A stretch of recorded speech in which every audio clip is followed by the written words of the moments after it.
diri sa Australia dili na gunahin magdaro ta aron mo kuha ng atong bakuran mo nindot kana maring nagdaro ko ana maring pero wala ko kasabot mo drive ana wa ko hindi ko alam.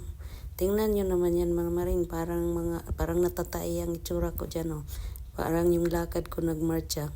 Hindi ko talaga alam mga maring niyan kay first time ko pa niyan maghawak ng na yan pang-araro na yan sa sa mga damo. Tinitrim ang mga damo dito maring para gumanda yung gumanda yung tubo, mag-green. Namatay kasi yung mga kalbo-kalbo yung damo. So, kailangan, siya. Buldusin, araruhin para maging maganda. Tapos, didiligan natin yan maring hanggang doon sa loob. Diyan lang yan sa harap ng bahay. Kaya, yung boses ko pagaw pa.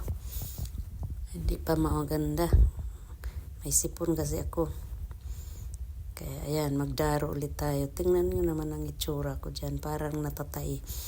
Hinay-hinay. Kasi hindi ko alam. Sabi kasi ng asawa ko, try ko daw para matuto ako. Ayan. Ganyan ang pagka-try. Hindi naman maganda. Hindi naman maganda. Hindi marunong. So ayan, sabi ko, ikaw naman, it's your turn, Dong. Kaya ayan naman si Dodong naman. Ayan, maring tapos na yan. Maring didiligan na lang yan. Kahapon pa yan dinaro. Dito naman yan sa likod. Medyo green siya dito. Kaya lang kalbo siya sa mga gilid-gilid. Kaya kailangan siyang alagaan para yan sa Hinahanap ko si Dudong dyan mga maringkay. Iniwan niya ako. Sabi ko, saan ka na, Dong? Inikot ko yung bahay. Nandun pala siya sa harapan. Hindi ko na nakita. Wala pala siya dyan. Akala ko nandyan siya.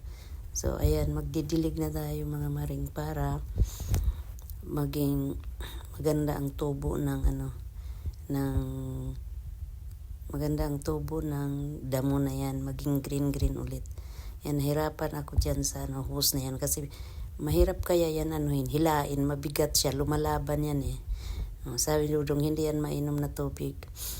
Hindi naman talaga ako iinom dyan, Dong. Hindi man, wala man yan. Pang-spray man lang yan dyan. Yan. Maaga pa tumaring nagtrabaho na ako, charot. Para maarawan at mapagpawisan. Yan. Sabi ko, Dong, walis tayo doon tayo sa sa kabila naman. Sabi ko, alis. Sabi ko, halika doon tayo. Hindi niya naintindihan. Sabi niya, alis? Sabi ko, hindi, alis ka dyan. Akala niya si Alice go. Ayan, inidiligan natin yan mga maring para mga 1 linggo maganda yung niya. Mag-green na. Yung mga patay mabuhay na siya dyan. Ayan, maganda kasi kapag mayabong yung marami ang damo sa bakuran mo, sa likod at saka sa harap. So, ayan lang mga maring. Dito lang muna tayo kasi wala pangtanggal pantanggal boring ako. Ayan. Ang haba lang ng hose na yan kasi hanggang sa likod na yan, hanggang sa sampayan. Sa likod na yan maring ng mga bahay. Ng bahay. Yan. Maring, bakit kaya kapag ang damo na dinidiligan gumaganda? Ang tao kaya pag dinidiligan gumaganda kaya? Charot. Kaya natin joke lang yan.